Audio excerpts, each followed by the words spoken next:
ایک درزی اپنی دکان میں کام میں مگن ہے کہ اس کا چھوٹا بیٹا دکان میں داخل ہوا۔ پاپا یہ دیکھیں میرا رزلٹ آ گیا، میں اپنی کلاس میں فرسٹ آیا ہوں۔ مبارک ہو بیٹا، اب تو بہت اچھی بات ہے۔ پاپا آپ نے وعدہ کیا تھا کہ اگر میں فرسٹ آؤں گا تو آپ مجھے زندگی گزارنے کا ایک بہترین لیسن سکھائیں گے، تو اب آپ مجھے وہ لیسن سکھائیے۔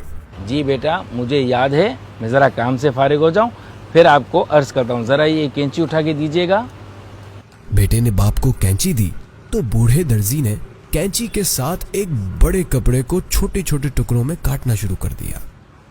کاٹنے کے بعد کینچی کو زمین پر رکھے جوتوں میں پھینک دیا، پھر سوئی اٹھائی، اس میں دھاگا ڈالا اور ان ٹکڑوں کو سینے لگا۔ ٹکڑوں کو ایک دوسرے کے ساتھ سی کر خوبصورت قمیص میں بدلا اور سوئی کو سر پر بندھے امامے میں لگا دیا، پھر بچ جانے والے دھاگے کو جیب میں ڈال دیا۔ بیٹا حیرانی سے یہ سب دیکھ رہا تھا۔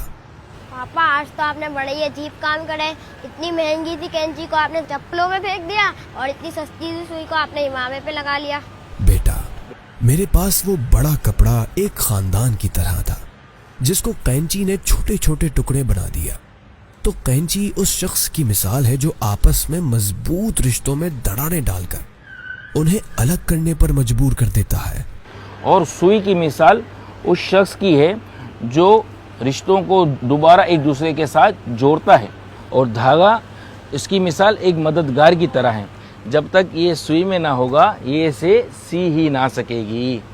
اب میرے بیٹے اس میں تمہارے لیے لیسن یہ ہے کہ تم نے زندگی بھر اس نصیحت کو یاد رکھنا ہے کہ جو رشتوں میں دراڑیں ڈالنے والے ہیں اور ہمیشہ جوڑنے والے لوگ جو سوئی کی طرح بظاہر عام سے کیوں نہ دکھائی دیں، انہیں ہمیشہ سر پر بٹھا کر رکھنا۔ آخری بات، میں نے دھاگا جیب میں رکھا تھا، تو اس کا مطلب کوئی بھی کام کرنے سے پہلے آس پاس اپنے مددگار ضرور رکھنا۔ ٹھیک ہے بیٹا، سمجھ آ گئی آپ کو؟ چلو ابھی آپ گھر جاؤ، مما کو رزلٹ دکھاؤ، میں رات کو گھر پر آؤں گا، پھر ہم کہیں باہر چلیں گے آپ کے پاس ہونے کی خوشی میں، ٹھیک ہے؟ امیر المؤمنین حضرت سیدنا علی المرتضی شیر خدا کرم اللہ تعالی وجہہ الکریم فرماتے ہیں، جس نے لوگوں کو ان کے مقام و مرتبے میں رکھا تو اس نے اپنے